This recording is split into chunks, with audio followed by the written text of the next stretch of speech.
네, 정치권 동향을 대기자의 시선으로 짚어보는 목요 정치클럽 기자 대기자 시간입니다. 오늘도 성한용 한겨레 신문 선임 기자 최병목 TV조선 해설위원과 함께하겠습니다. 두 분 어서 오십시오. 어서 오세요. 안녕하세요. 네, 오늘의 첫 번째 토크 주제로 바로 들어가 보겠습니다. 먼저 오늘 성 기자께서 발제 오셨죠? 네, 국민의힘 지도부 선출 전당대회가 6월 11일 날 열리죠. 이준석 전 최고위원 바람이 좀 부나 했는데 지금 돌풍으로 막 발전하고 있습니다. 이러다 되는 것 아니냐 이런 관측이 나오고 있는데요. 국민의힘 이준석 돌풍에 대해서 좀 분석을 해보는 게 좋을 것 같습니다. 네, 국민의힘 이제 당대표 선출을 위한 전당대회 6월 10일 이제 말씀을 하셨는데요. 예비 경선 결과가 당초 이제 오늘 발표될 줄 알았는데 내일 오전으로 이제 미뤄졌잖아요.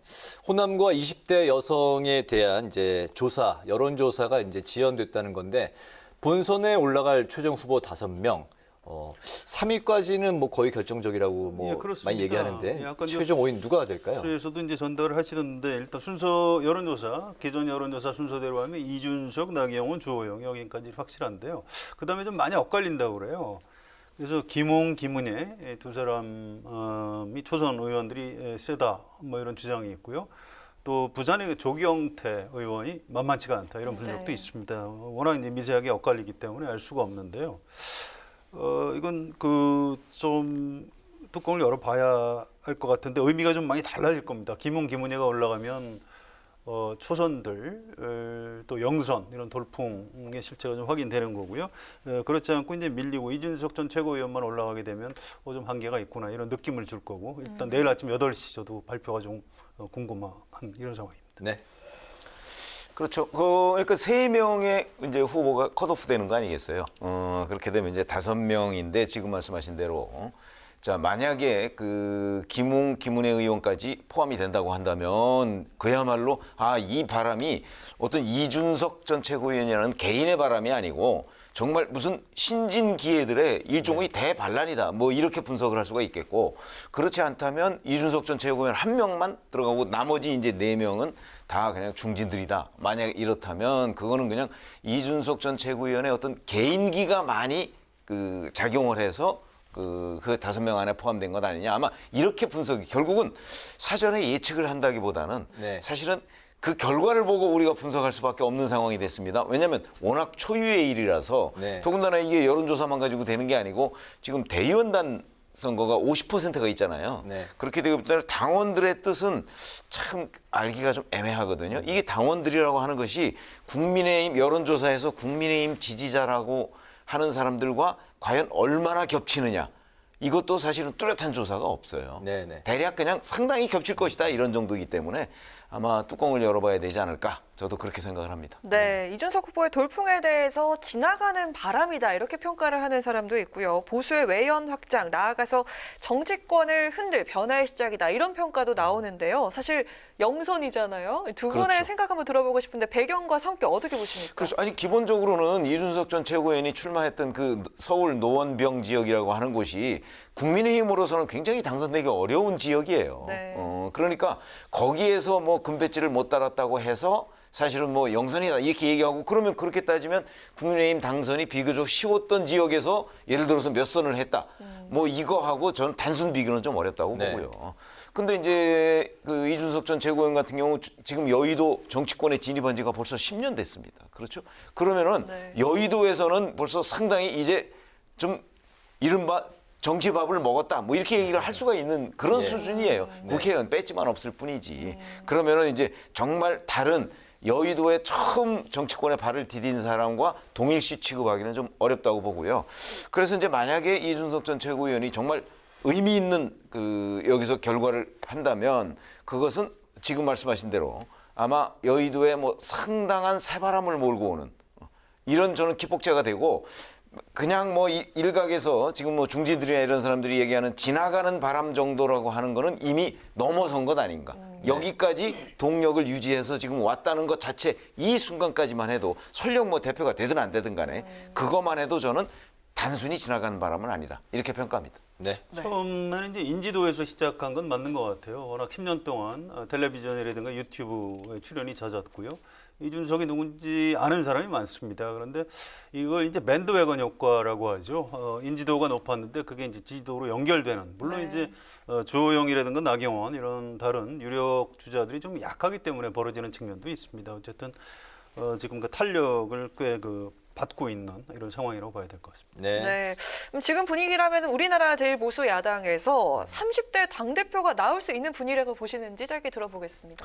그렇죠. 과거 같으면 상상할 수 없는 일이잖아요. 그래서 저도 마찬가지로 워낙 인지도가 높다 보니까 여론조사 같은 데서 생긴 일이다 이렇게 봤는데 그러니까 저희의 생각도 많이 틀렸다고 저는 봐요. 이게 점점 네. 더 굴러가면서 눈덩이처럼 지금 커지고 있는 상황이니까 저는 뭐 나타날 수 있는 가능성 우리가 한 번도 경험하지 못했지만 경험하지 못했다고 해서 그런 결과가 나오지 말란 법이 없다 이렇게 생각합니다. 네.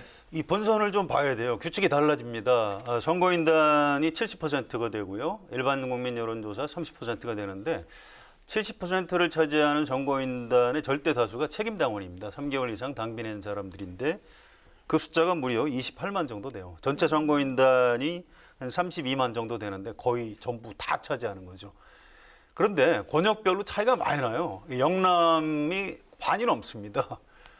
그리고 수도권이 한 30%인데 수도권 책임당원들도 상당수가 영남하고 연고가 있는 사람들이라고 합니다.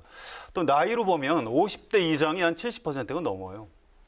아주 쉽게 표현하면 경상도 아재들이 이번 국민의힘 지도부 선출 전당대회 어떤 결정권을 가지고 있는데 대구 국회의원들 얘기를 들어보면 지금 고민하고 있다고 합니다. 자, 이거 내친 김에 그쪽에서 이제 우리 준석이 표현을 이렇게 한다고 해요. 네. 준석이 한번 밀어줘, 우리 사고 한번 쳐. 아니야, 좀 위험해. 지금 논쟁이 벌어지고 있는데 확실한 거는 이준석 전 최고위원을 한번 밀어주는 게 어떠냐 이런 여론이 조금씩 더 많아지고 있는 이런 흐름이라고 가능성이 합니다. 높다고 보시는 건가요? 가능성이 점점 더 많아지고 있다. 아, 네. 그런데 그렇군요. 이런 게 네. 있습니다. 그러니까 일반 그 유권자를 상대로 한 여론조사가 있고요. 거기서도 이준석 전 최고위원이 지금 1위를 달리고 있잖아요. 뭐 30%가 넘었습니다, 이미. 그리고 다른 주자들은 20%도 못 미쳐요. 그런 것도 있지만 국민의힘 지지자를 상대로 한 조사도 있어요. 그러니까 이건 이제 당원 조사하고 비슷한 개념인데 네. 그 조사의 구체적인 내용을 보면 네. 거의 전 지역에서 이준석 전 최고위원이 상당히 높은 지지를 받고 있어요.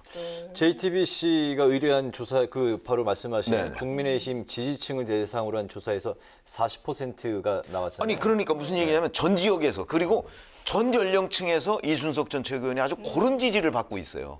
이거는 아마 이준석 전 최고위원의 당대표 당선 가능성까지도 저는 엿볼 수 있게 하는 조사 결과가 아닌가 이렇게 보입니다. 근데 또 뭐 한간에서는 국민의힘 지지층을 대상으로 한 여론조사와 실제 당원을 대상으로 한 투표는 또 다를 것이다 이렇게 이야기도 그러니까 나오네요. 그게 제가 말씀드린 대로 바로 이제 책임당원하고 국민의힘 지지층하고 그 일치하는 비율이 어느 정도냐 그걸 얘기하는데 일반적으로 분석해 보면 상당히 일치한다고 보는 게 맞는 거죠. 합리적입니다. 그렇게 보시는군요. 알겠습니다. 다음 질문 또 드리겠습니다. 국민의힘 이제 당대표 선출 과정에서 처음에는 이제 신구 대결로 가다가 요즘에 이제 개파 논쟁이 또 이제 불거져 나오고 있는데 친이계의 이제 주호영 후보 지원 문건이 이제 등장을 했고 또 이준석 후보를 두고 유승민계 배우설을 또 이제 쏟아지고 있습니다. 유승민계라고 할 만한 그런 움직임이 특별히 뭐 포착되는 게 있는지 아니면 이 후보 견제를 위한 프레임이라고 봐야 할지 이게 어떻게 이제 보십니까? 상호 견제 프레임이죠. 쉽게 얘기하면 나는 개파가 없는데 저쪽이 개파다 이렇게 주장을 하고 있는 겁니다. 그런데 우리가 옛날처럼 개파라고 하면 뭐 저 공천 헌금도 좀 뭐 주고 받고 뭐 정치 자금도 좀 나눠 쓰고 공천할 때 좀 밀어주기도 하고 이제 이런 건데 지금 그런 의미의 개파는 없어졌어요. 다만 정당이라는 게 사람이 모여서 하는 거기 때문에 친서 관계는 있는 겁니다. 그래서 뭐 개파라는 단어 자체를 너무 좀 부정적으로 사용하고 있는데 그럴 필요는 없다고 봐요. 친서 관계 있죠. 왜 없겠습니까? 뭐 김웅 의원이나 이준석 전 최고 같은 경우에 유승민 의원하고 친한 거 사실이고요.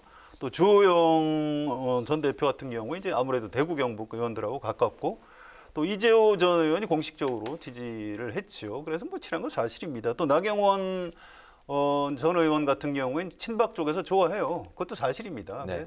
뭐 너무 그렇게 개파 개파에 대해서 이렇게 상대방을 비난하는 이렇게 도구로 사용하는 거 별로 옳지는 않고요.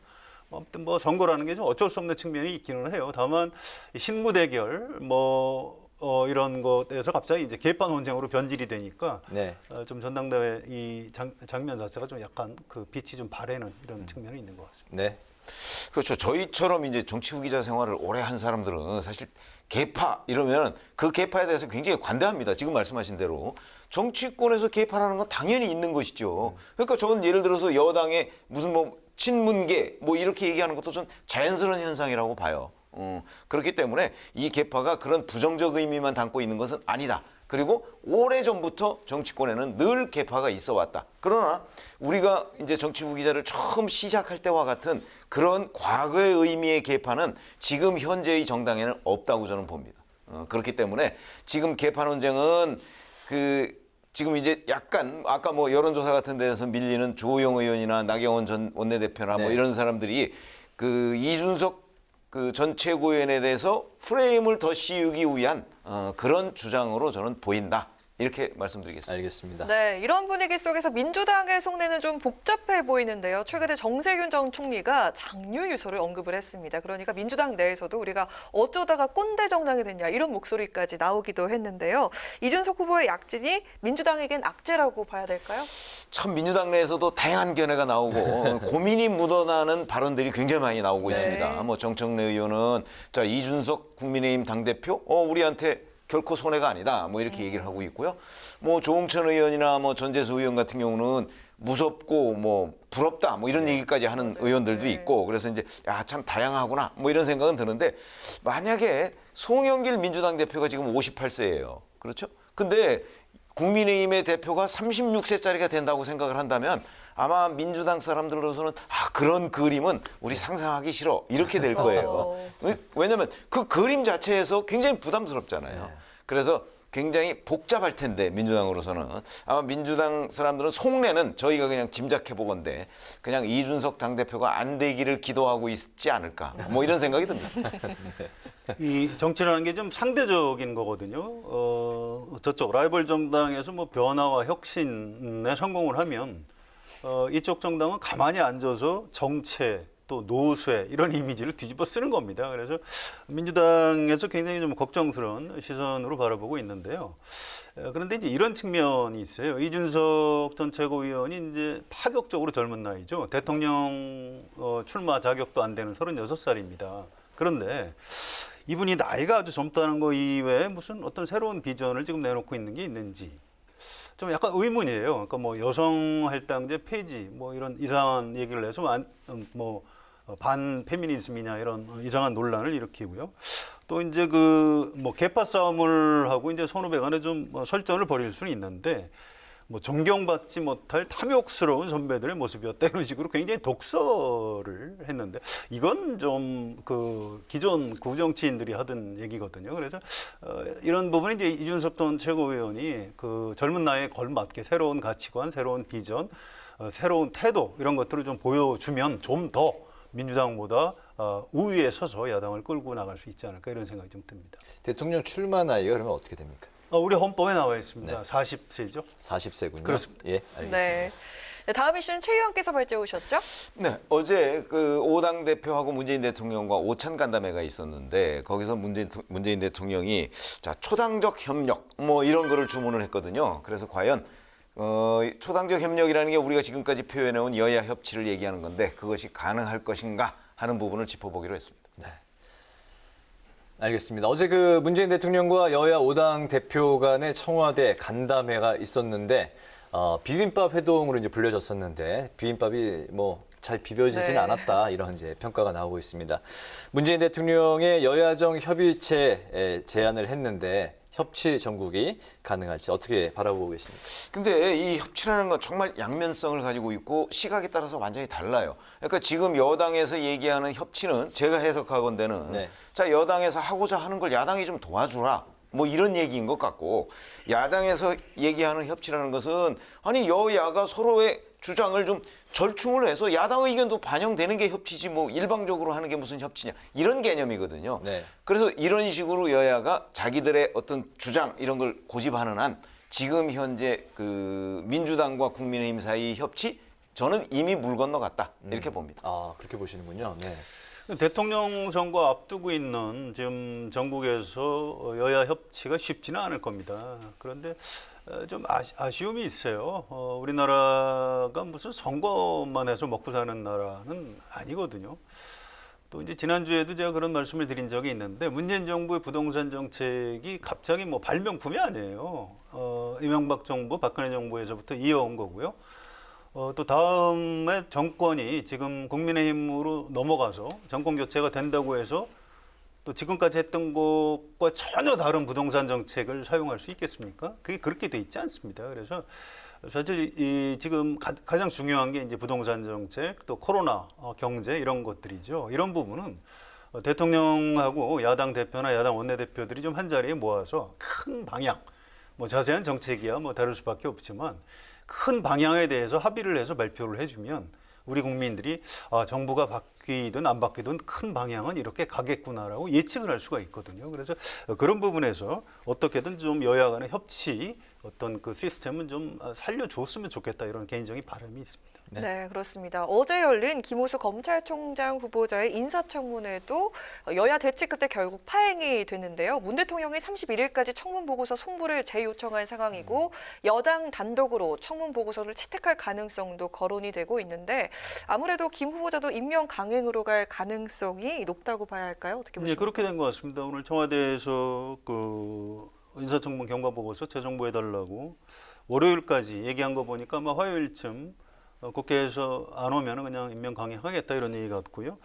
지금 국회 법사위가 뭐 여당 의원들이 절대 다수기 때문에 여당 의원들만으로 뭐 월요일쯤 뭐 채택을 하지 않을까 이렇게 예측은 돼요. 그런데 좀 아쉬움이 있어요. 이게 어제 법사위가 이렇게 파행이 된 게 무슨 내용 때문에 그런 게 아니고 전혀 엉뚱하게 법사위원들 간에 이제 설전이 벌어졌고요. 사실은 그 마이크 꺼진 다음에 기자들도 취재 못한 대목이 있습니다. 이제 뒤늦게 오늘 말로 취재가 됐는데 굉장히 저열한 수준의 뭐 욕보다 더 심한 이런 막말들을 주고받으면서 싸웠어요. 그래서 감정들이 굉장히 상해 있습니다. 그래서 좀 안타까움이 있어요. 아니 우리나라 국회의원들이 정당이 다르고 여야가 다 다르다고 해서 정말 이런 수준밖에 안 되나 이런 아쉬움이 있어요. 양쪽 다 좀 서로 사과할 거 사과하고 풀어서 좀 정정당당하게 월요일날 상임위원회 다시 열어줬으면 좋겠습니다. 네. 뭐 그러나 그 이미 뭐 문재인 대통령의 김호수 검찰총장 임명 뭐 이 분위기는 좀 바꿀 수 없을 것 같고요. 자 그렇게 된다면 그 지금 현재 여야 의원들 간의 그 나빠진 여러 가지 관계 뭐 거기에다가 더군다나 검찰총장 임명 강행 뭐 이런 식의 그 분위기까지 더하면 여야 간의 뭐 거리를 좁히기보다는 오히려 넓히는 그런 계기가 되는 상황이다 이렇게 보여지고요. 그러면 앞으로 이제 그 대선이라는 게 지금 9개월 남짓 남았는데 남는 동안에 보면 뭐 이런 대치적인 여러 가지 그 이슈들만 훨씬 더 많아질 거예요. 이렇게 되면 여야 간의 뭐 대화보다는 대결 이 가능성이 높아져서 뭐 좀 아쉬움도 있고 또 걱정스러운 대목도 굉장히 많지만 어차피 이거는 현실적으로 그렇게 굴러갈 수밖에 없는 것 아닌가. 저는 그렇게 생각합니다. 사실 이거는 뭐 예정된 질문은 아닌데 아까 이제 말씀하셔서 제가 한 가지 좀 궁금해 질문을 드리겠습니다. 예전에는 이제 여야 간에 이제 뭐 그런 안건을 두고서 서로 이제 뭐 토론하다가 이제 뭐 또 과열되면 싸우기도 했는데 정회가 됐을 때는 뭐 여기저기서 이제 중재안도 내놓고 하면서 다시 뭐 억지로라도 악수하고 또 속개하는 그런 분위기였다고 하는데 요즘에는 예전보다 왜 더 이렇게 좀 경직된 분위기가 됐다고 좀 생각을 하시는지요? 그렇죠. 이제 그런 약간 낭만이 사라졌다고 할까요? 이제 텔레비전 카메라 앞에서는 서로 이제 정쟁을 하지요. 여야 입장 내놓고. 그런데 이제 여기 여의도에 여야 의원들이 손잡고 가서 뭐 저 소주 폭탄 마시는 그런 집이 많이 있습니다. 꼭 코로나 때문이 아니고 여야 의원들이 여기 상임위원회장에서 밖으로 나가면 아예 얘기를 안 한다고 해요. 네. 우리 정치 문화 자체가 좀 왜 그런 걸까요? 좀 파편화돼 간다고 할까요? 의원들이 그 전에는 이제 어떤 정책 결정권 같은 것들을 어느 정도 재량권을 가졌는데 지금 그 정당의 열성적인 지지층에 의해서 이제 좀 더 많이 감시를 받다 보니까 그런 여유 같은 것들이 좀 없어지는 그런 측면이 있는 것 같습니다. 네. 최 의원님 뭐 관련해서 뭐 글쎄, 뭐 제가 보기에는 그 사실은 민주당 내에 일종의 뭐 운동권 출신의 이분법적 사고 방식, 저는 이런 것들이 굉장히 많이 영향을 미치고 있다고 생각하거든요. 왜냐하면 과거 같으면 선배들로부터 이제 지금 말씀하신 그 뭐 싸울 땐 싸우더라도 그리고 대화할 땐 또 대화하는 것이고 양보할 것도 하고 뭐 이랬는데 그 운동권 출신들이 주류로 지금 민주당에 등장을 하면서부터 뭐 다른 요인도 있겠지만 그러면서부터 이 분위기가 좀 바뀌기 시작했다. 저는 그렇게 분석하고 있습니다. 그 세태로 설명을 하면 모르는데 그걸 운동권으로 말씀하시죠. 이거는 뭐 추가적으로 아니 그건 뭐 제 생각이니까요. 네네. 네, 제가 네. 뭐 또 덧붙여서 질문 드린 거기 때문에 오늘 그 마지막 질문으로 넘어가 보겠습니다. 세종시 아파트 공무원 그 특별 공급 논란도 이제 쟁점인데요. 야3당은 국정조사 요구서까지 제출을 했는데 민주당은 이제 경찰 조사가 이제 먼저라면서 이제 반대하는 입장입니다. 이 문제가 이제 제2의 LH 사태로 번질 가능성이 있는지 어떻게 보십니까? 네, 이 짧게 대답은 들어보겠습니다. 그렇죠. 아니 간단히. 특공 문제는요. 사실은 이 특공이라는 제도가 필요하냐부터 해서 그다음에 이 문제를 둘러싸고 뭐 관평원이나 뭐 그 몇 군데는 사실은 굉장한 정도의 특공 문제가 아니고 특혜를 누렸거든요. 이런 부분은 저는 제2의 LH 사태 그 앞으로 진전될수록 그쪽으로 번질 가능성이 매우 크다 이렇게 봅니다. 그렇군요. 전 뭐 그건 잘 모르겠어요. 그런데 그게 아니고 어쨌든 부동산 정책에 있어서 현 정부가 좀 할 말이 없는 게 사실입니다. 그래서 좀 여당이 양보해서 국회 국정조사를 했으면 좋겠어요. 뭐 야당의 요구가 여당이 보기엔 좀 뭐 무리해 보일지라도 그걸 좀 국민의 뜻으로 받아들이고 수용을 하는 게 좋지 않을까 이런 생각을 하고 있습니다. 네, 오늘 마지막으로 두 분의 한 줄 논평 듣고 마무리하도록 하겠습니다. 네, 조금 전에 저희가 이준석 전 최고위원 돌풍 얘기를 했지 않습니까? 네. 근데 이게 사실은 지금 국민의힘에서 벌어지고 있는 것들이 저희가 국민의힘을 알고 있던 국민의힘과는 완전히 다른 양상이에요. 그래서 지금 국민들이 국민의힘에 요구하는 것이 단순한 변화가 아니구나. 내지는 변혁을 요구하고 있는 것 아닌가. 그래서 제가 한 줄 평을 여의도의 혁명의 기운 이렇게 한 줄 평을 했습니다. 네. 전 좀 전혀 다른 얘기를 해볼게요. 코로나 백신 접종 예약률이 너무 낮습니다. 이게 뭐 우리 이제 언론 저처럼 언론사에 있는 사람들 책임도 좀 있기는 해요. 의학에 대한 불신도 있고 또 이제 심지어 문재인 정부를 싫어하는 사람들이 그건 저 문재인 정부 지지자들이나 맞아라 이런 사람들도 있다고 해요. 근데 그럴 문제는 아니라고 봅니다. 저는 K 방역이라든가 백신 이런 문제는 이건 대한민국 정부, 대한민국 국민의 문제인 거지. 이것까지 어떤 정치적인 호불호 때문에 백신 접종 예약 안 하고 이건 좀 곤란하다고 생각을 해요. 그래서 오늘 한 줄 논평 백신 대한민국을 믿어야 한다라고 하겠습니다. 알겠습니다. 오늘 목요 정치클럽 기자 대 기자는 이준석 돌풍 그리고 문 대통령이 제안한 여야 협치 가능성에 대해서 살펴봤습니다. 지금까지 최병묵 TV조선 해설위원, 성한용 한겨레신문 선임 기자와 함께했습니다. 오늘 두 분 말씀 감사합니다. 고맙습니다.